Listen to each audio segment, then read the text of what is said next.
In nomine Dinastri Satene Luciferi Excelsi. In nomine Spiritus Domini Mundi Est. Zazazel. In nomine Ordo Novus Seclorum in nomine Satanae. In domus deorum et ausium. Greetings, ladies and gentlemen. It is your favorite dark sorcerer here. And today I'd like to kind of give you a little bit of an update on what I've been doing and most importantly, how things have been going as of late. And as most of you probably know, I've been doing a lot of rituals this month due to the fact of the latest path working that I've been on.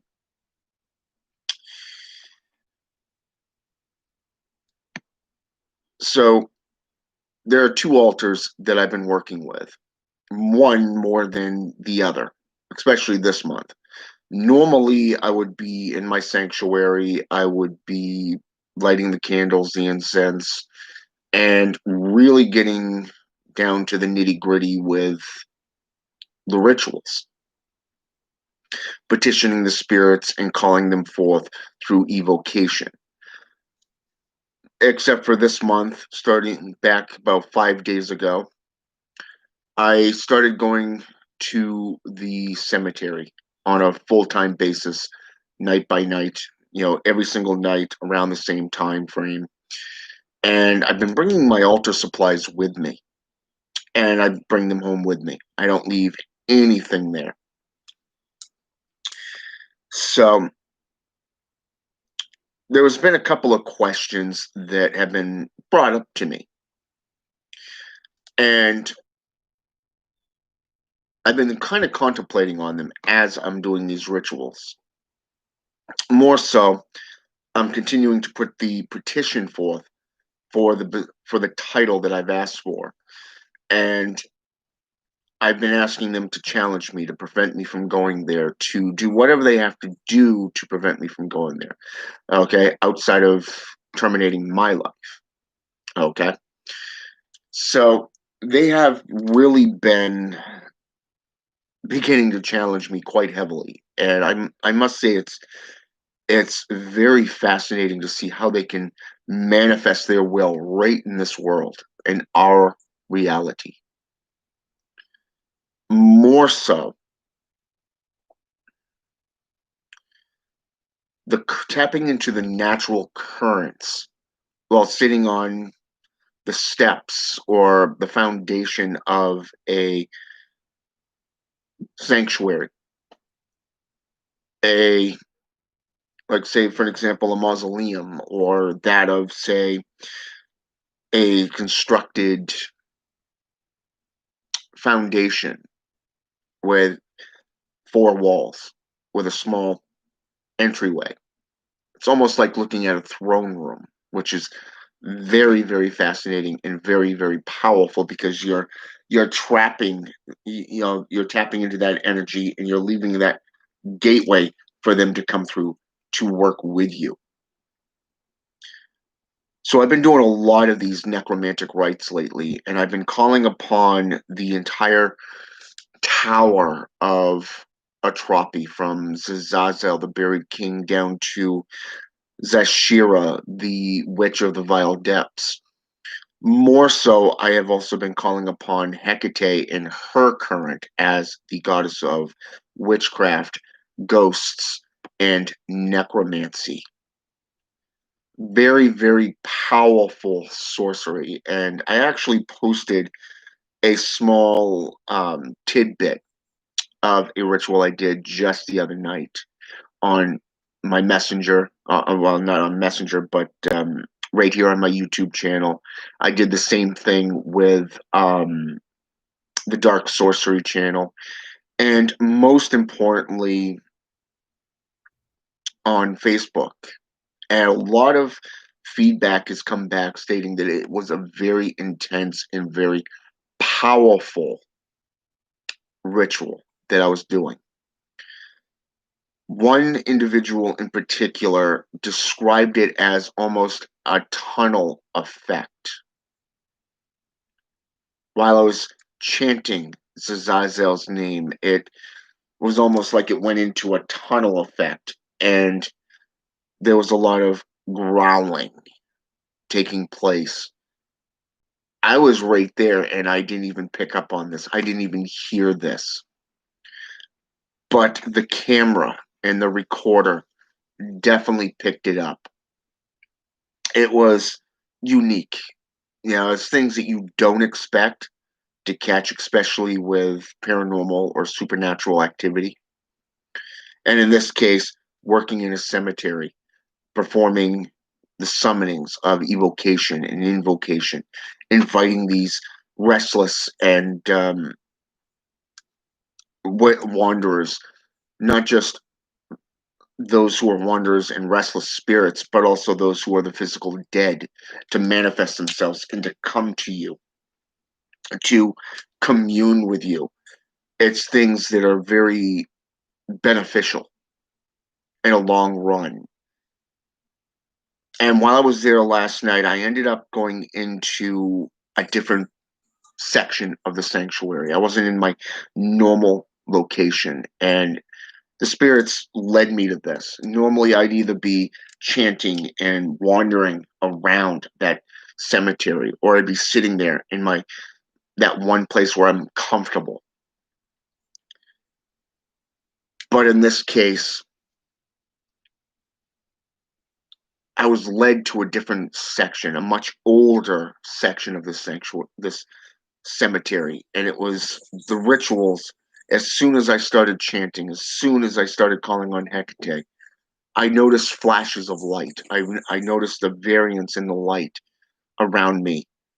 It was clear, clear as day, almost, but yet where enough that you could see where you were going, where you weren't needing a flashlight or the camera, the flashlight from your cell phone or whatever. But yet the sky was so dark, the moon was not out. It was not even visible. You could see some stars in the sky, but that was it. And it was very intimate, very potent. And like I said, when I started chanting, the wind picked up. It was like shadows were following me wherever I went. There was a sense of peacefulness, no sense of hostility or opposition. It was very welcoming. It was very peaceful. I found this to be very relaxing.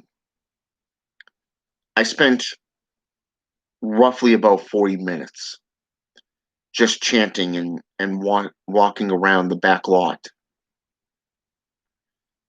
until I came to this mausoleum section, way in the back.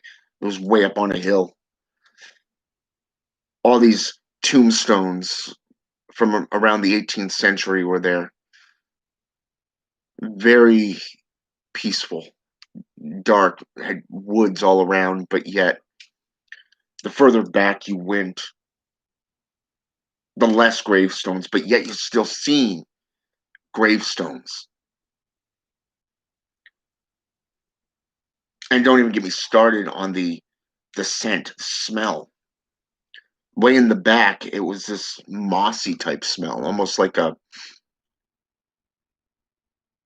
the scent when you mow the grass for the first time. You get that natural, wet, kind of moisture type smell. But yet, as I was walking towards the other side of the cemetery. It was almost like fruit, kind of a fruity type smell. Very, very fascinating.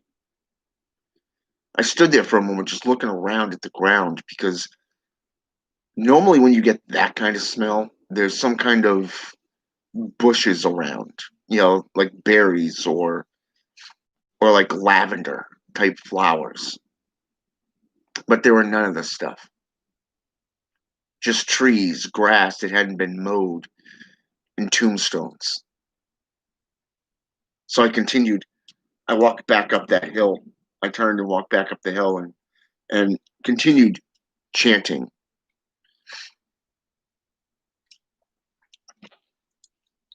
And like I said, there was no opposition, no sense of hostility.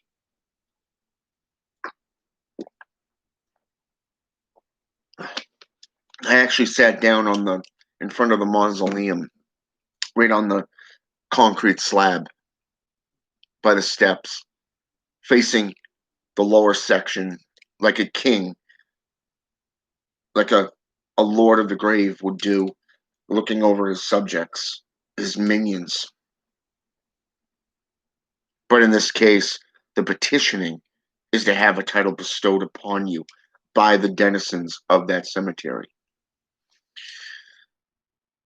So in essence, I would be working for them, not the other way around. It's kind of humbling if you think about it, knowing that you're giving them the opportunity to find you worthy of that title, to find you worthy to be their ambassador, giving them the choice. You see, most necromancers would go in and they would just call one spirit, or they would call a couple just for a certain purpose, like a destruction ritual or to gain more power. In this case, you're calling upon the entire forces of this entire graveyard, this entire cemetery, to find you worthy to bestow this title upon you. You're not acting as an individual for a certain cause or a certain objective. No, you're looking to become employed, so to speak, in the spiritual sense, the supernatural sense, where they are the ones bestowing these gifts upon you. They are the ones leading you to the supernatural power that comes along with being a grave lord, being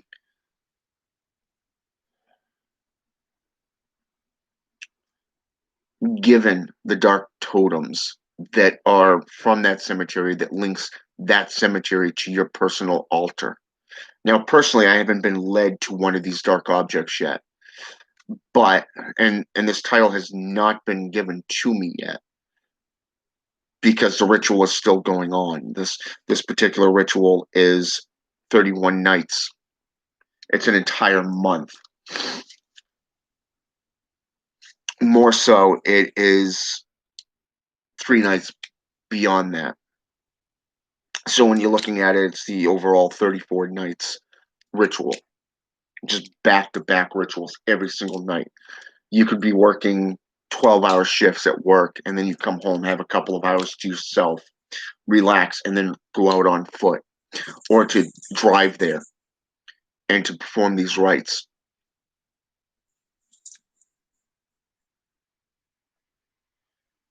Now it's recommended 20 minutes or more,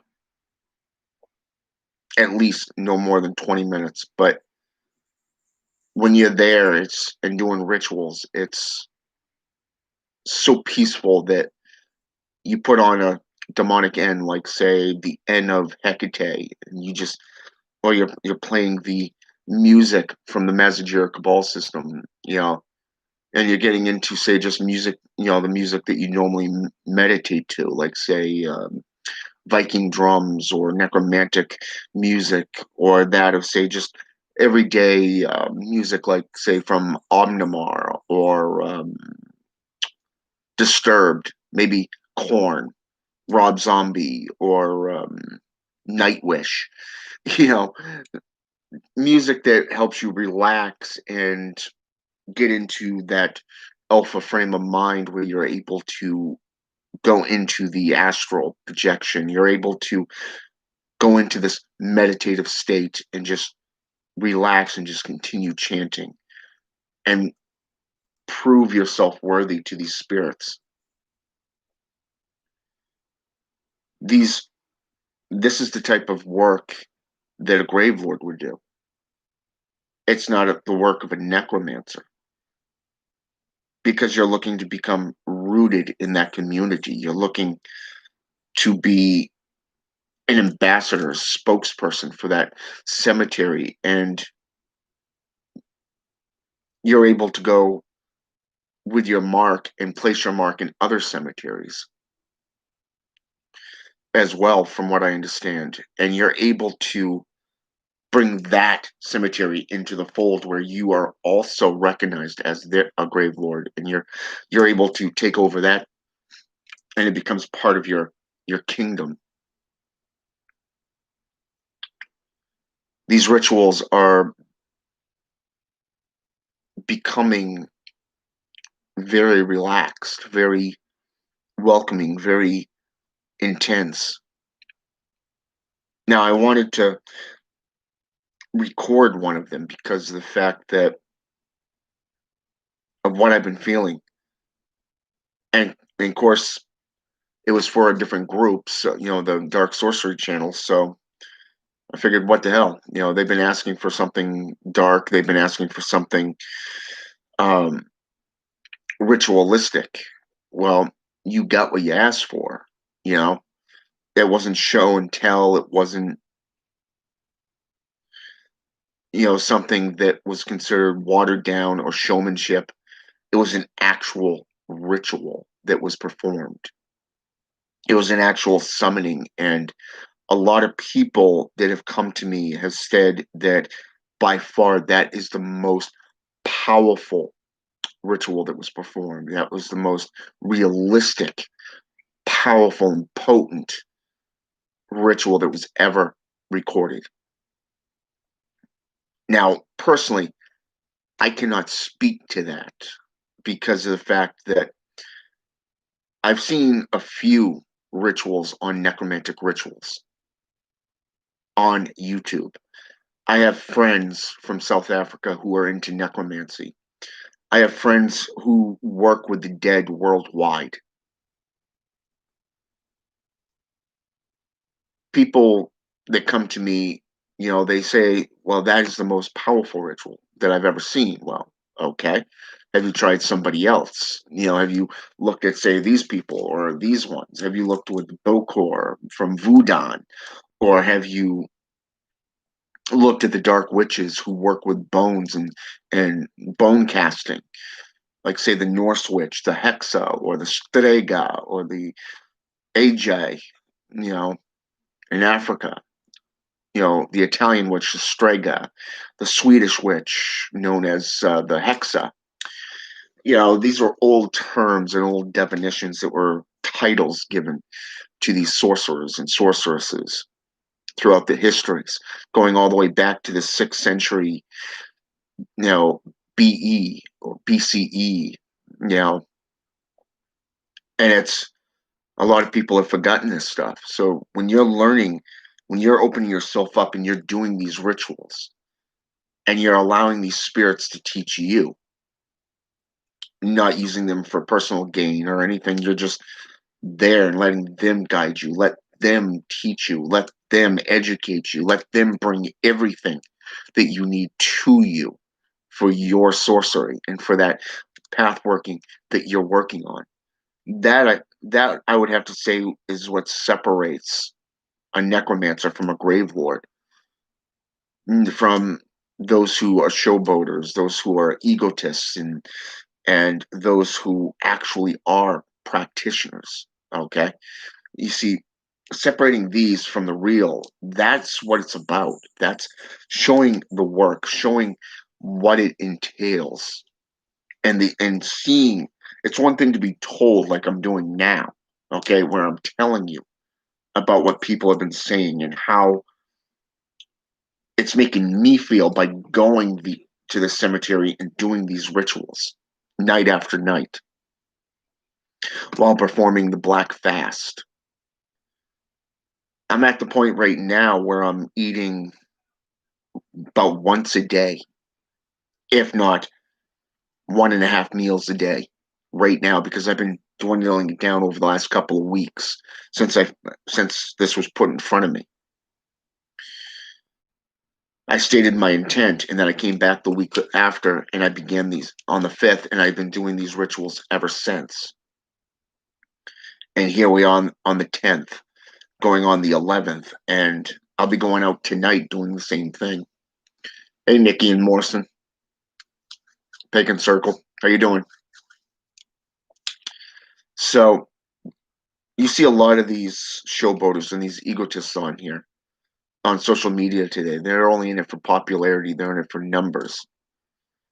It's a look at me factor. So when you get into somebody who actually is a practitioner, a lot of people tend to see the difference between the real and the fake. More so, I think people get the sense that when you see somebody performing these rituals, it's a lot different from being told about them because it's more of a reality setting in, especially when they're watching a video of this rite or this ritual being unfolded live in front of them. So, I mean, being told is one thing, being shown is a different thing. But at the same time, separating the real from the fake, the showman from the real practitioner.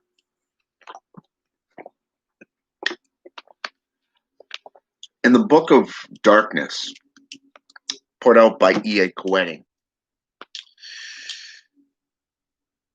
it said that there are two sides to any magician, to any sorcerer.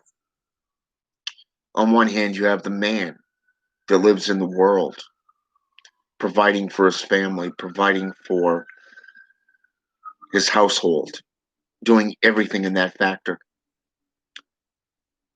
But then on the other hand, you have the sorcerer who's the hermit, who's the hierophant, trying to attain power, trying to attain knowledge from the spirits in those spiritual realms, reaching everything that he can or she can from the spiritual nexus. This is what a lot of people don't understand, and it's actually true. There are two sides to this. My son's mother, for an example, she hates what I do as a sorcerer. She really does because she grew up in the church. She grew up as a Baptist. And here I am. I've studied multiple different religions over 30 years. And the best spiritual account that I've ever come across is from the Mazajera Cabal system. Necromancy. Working with Zazazel in the Tower of Atropi. Getting into all this gnosis and really opening myself up even further and being led by the spirit instead of trying to control the spirit. It said that to know thyself is to know thy enemy, and to know thy enemy is to know thyself. Well, you are your own worst enemy. You are the only person, the only being that limits yourself.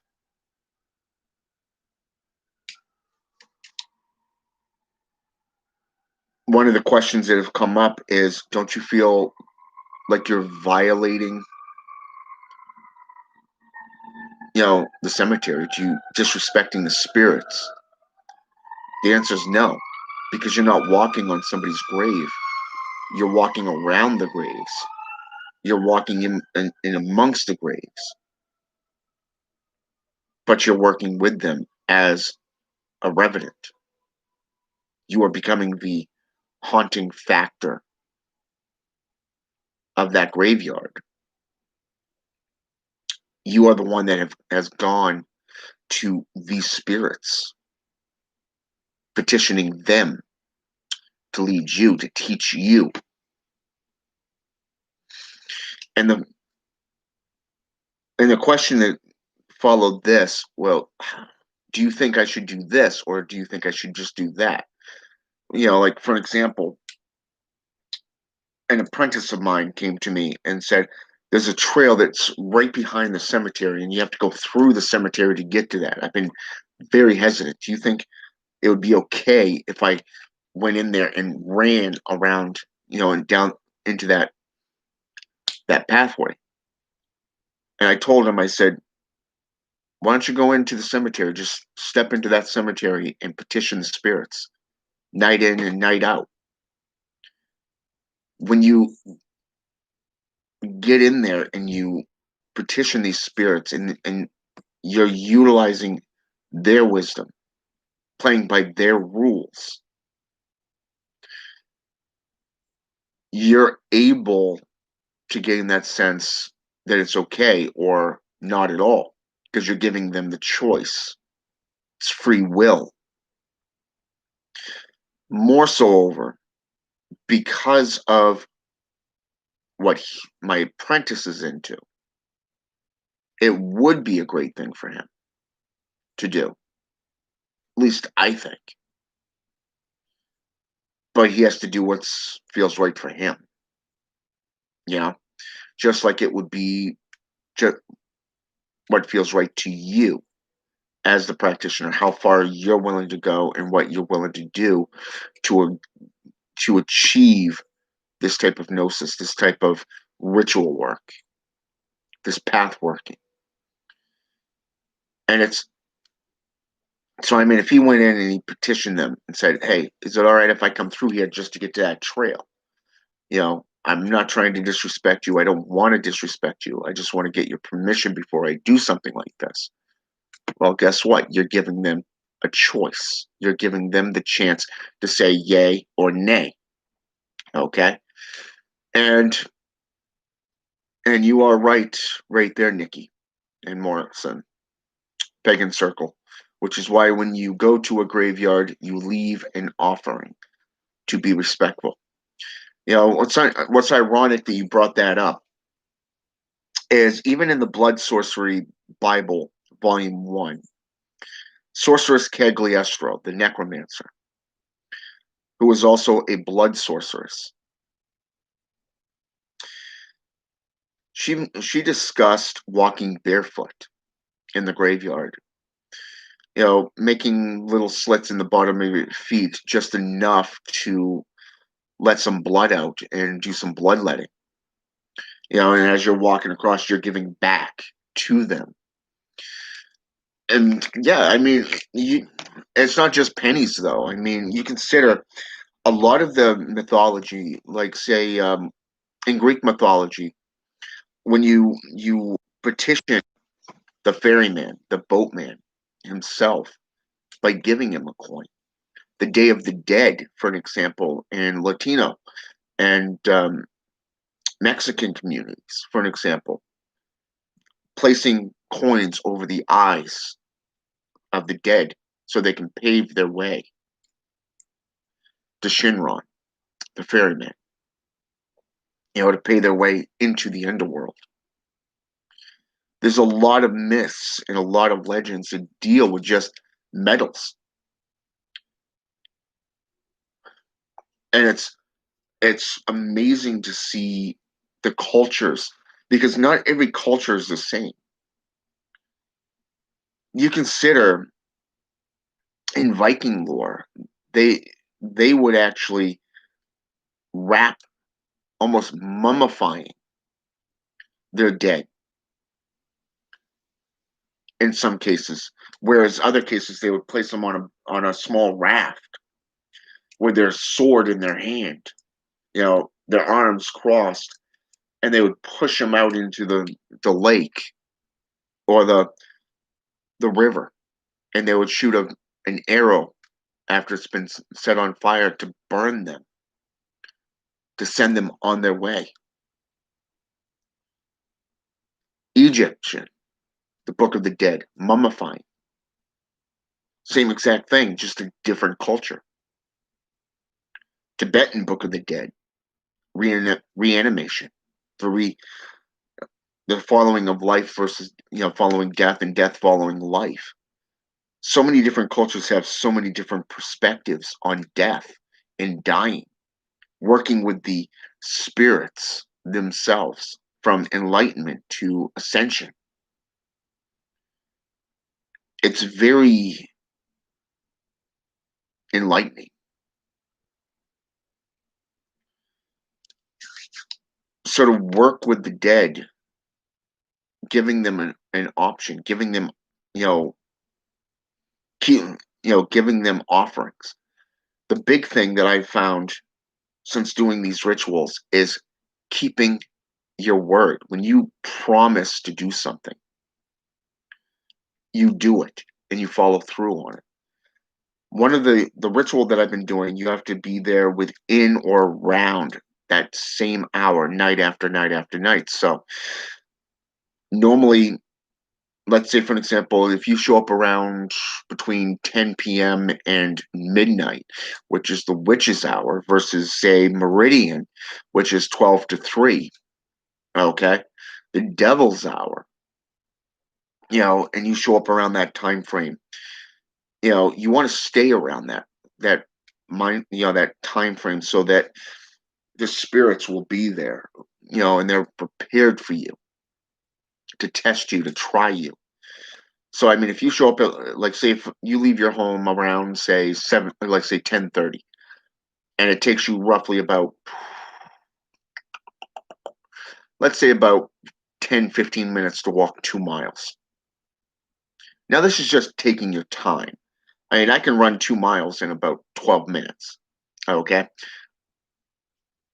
it's not that hard.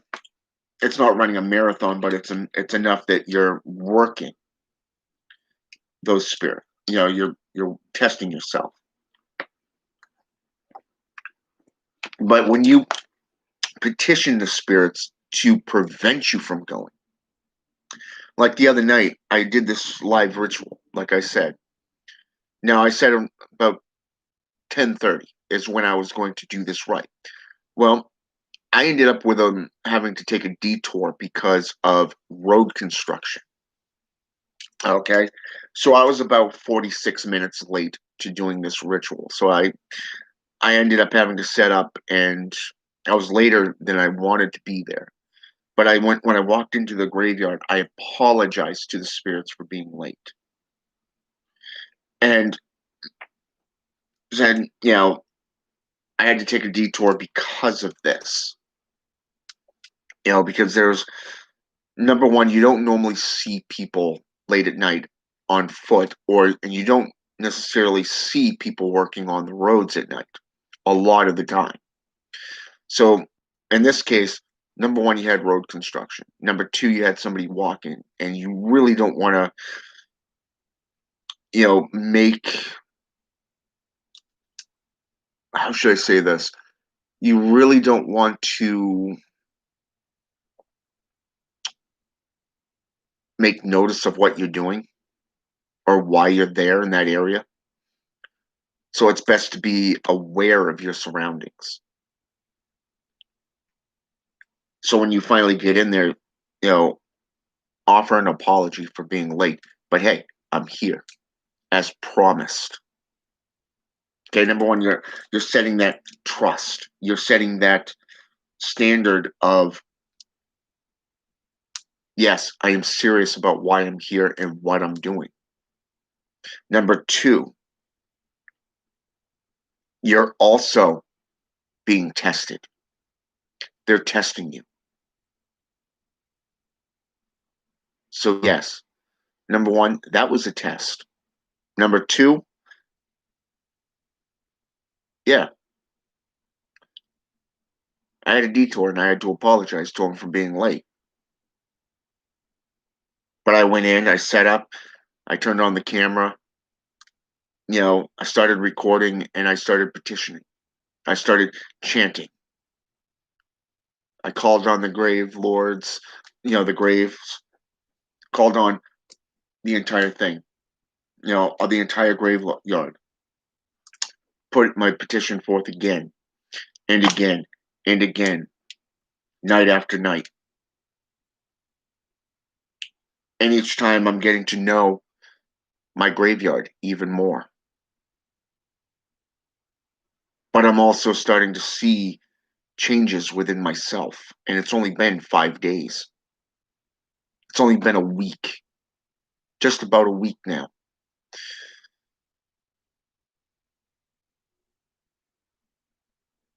I've been feeling different. There's been one night I was dizzy, almost lightheaded. Another night I was having stomach issues. Another night the road crew was on the roads and I had to make a detour. So they are challenging me. They are testing me, my willingness to do what is necessary for this title that I've asked for. More so, I've been noticing a lot more comfortability every time I go to the cemetery. Every time I go in, I'm catching wind of new scents, new sounds. It doesn't matter if it's a dark night. It doesn't matter if the graveyard's lit up from the moon. It's like I'm changing from the inside. And I like it. I do.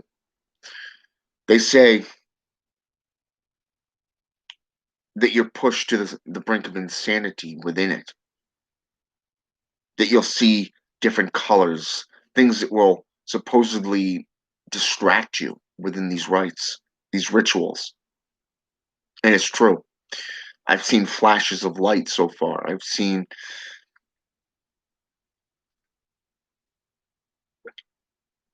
smells,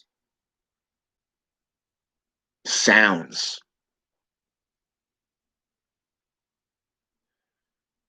I know the cemetery is cut in two because of a freeway, but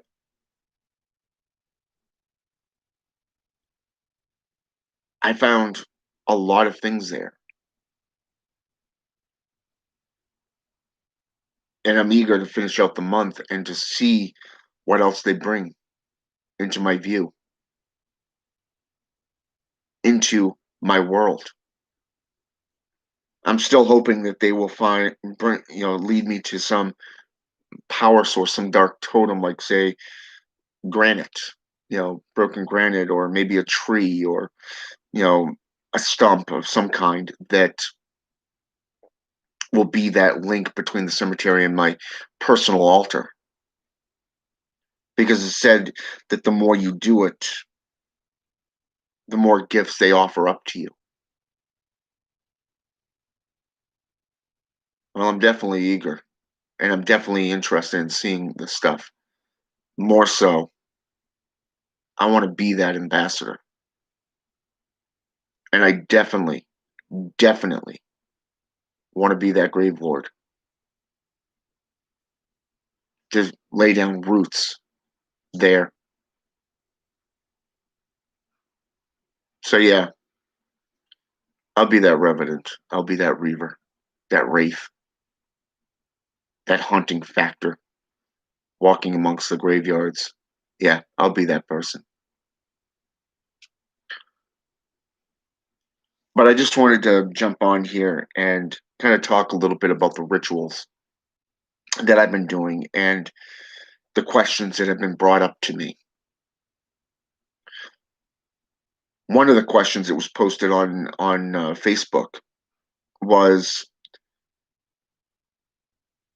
"Are you finding any positive results?" The answer is yes. There's been a lot of positive results so far, and like I said, I haven't seen any form of opposition yet. Doesn't mean that I'm not going to come across it, depending on which portion of the cemetery I'm in. It just means I haven't come across it as of today. And it's only been a week that I've been exploring this graveyard and doing these rituals. So I'll keep you updated. Have a good day.